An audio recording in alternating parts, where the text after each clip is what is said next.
दोस्तों, आज मैं आपके लिए शीतला माता की कहानी लेकर आई हूँ, जो माता पार्वती का रूप है और उनका वाहन गधा है और अन्य देवी देवताओं के हाथ में कलश या फिर त्रिशूल होते हैं।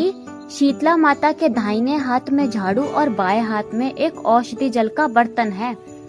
झाड़ू से वे रोग पैदा करने वाले कीटाणुओं को दूर भगाती हैं और चेचक और अन्य रोगों को ठीक करने के लिए औषधि जल का प्रयोग करती हैं।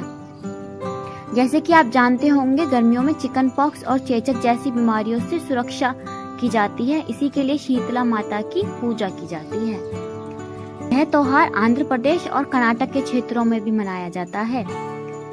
तो चलिए शुरू करते हैं। शीतला माता ने धरती पर आने का निर्णय लिया और धरती पर आते ही उन्होंने एक बुजुर्ग महिला का रूप धारण कर लिया।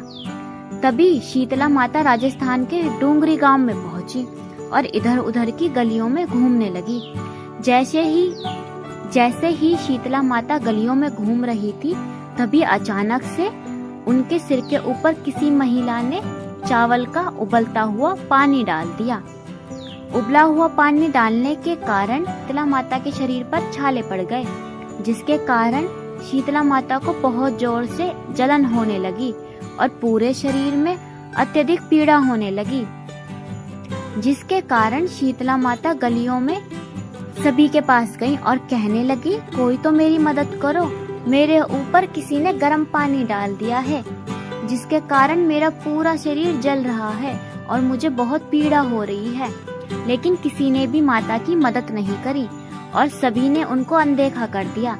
लेकिन थोड़ी दूर चलने के बाद जब शीतला माता एक कुम्हार के पास पहुंची, तो उस कुम्हारन ने शीतला माता को देखा कि इनके शरीर पे तो बड़े बड़े छाले पड़े हैं और माता जी ने कुम्हार की पत्नी से कहा, मेरी मदद करो, मेरे शरीर में असहनीय पीड़ा हो रही है और तेज जलन हो रही है। जिसके बाद कुम्हार की पत्नी ने माता को अपने पास बुलाया, उनसे कहा, माँ जी आप यहाँ बैठिए। जिसके बाद कुम्हारन ने माता के पर एक मटका ठंडा पानी डाला, जिससे उनकी जलन में थोड़ी शांति हुई। इसके बाद कुम्हारन की पत्नी ने शीतला माता से कहा, माँ जी मेरे घर में रबड़ी और दही रखा है जो कल रात का है, आप इसको खा लीजिए। जिसके बाद माता जी कुम्हार की पत्नी के दिए हुए रात के बासी भोजन को खाकर बहुत खुश हुई और उनके दर्द में आराम मिला। जिसके बाद कुम्हार की पत्नी ने शीतला माता से कहा, माँ जी आपके बाल तो चारों तरफ से बिखरे पड़े हैं, लाइए मैं आपके बाल को बांध देती हूँ। जैसे ही कुम्हार की पत्नी ने शीतला माता के बालों को बांधा, तो उसने देखा कि उस बुजुर्ग महिला के पीछे भी एक आग है, जिसको देखकर कुम्हार की पत्नी बहुत डर गई और वहाँ से भागने लगी। तभी माता ने कुम्हार की पत्नी को रोका और उनसे कहा कि तुम मुझसे डरो नहीं, मैं शीतला माता हूँ।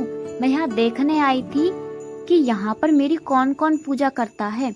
और ऐसा बोलकर माता अपने असली रूप में आ गई।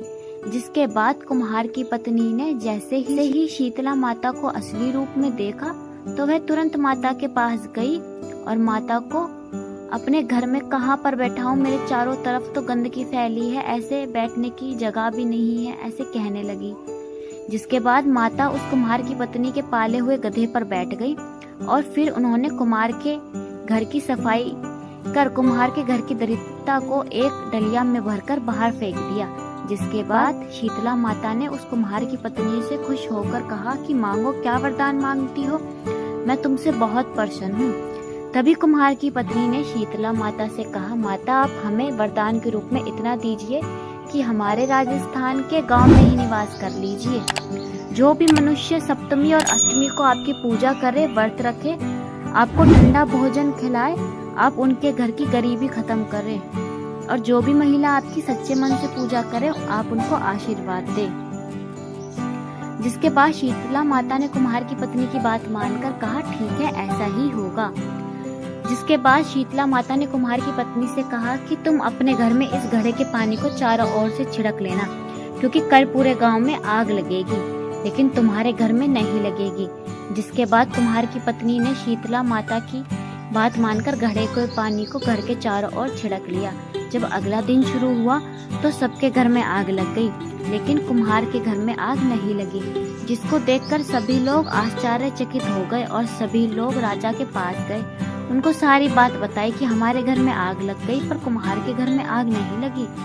तब यह सुनकर आश्चर्यचकित हो गए और उन्होंने अपने सेवकों को भेजकर कुम्हार की पत्नी को दरबार में बुलाया। कुम्हार की पत्नी ने सारी कथा सुनाई और कहा कि शीतला माता चेचक और बहुत से रोगों की देवी बोली जाती हैं।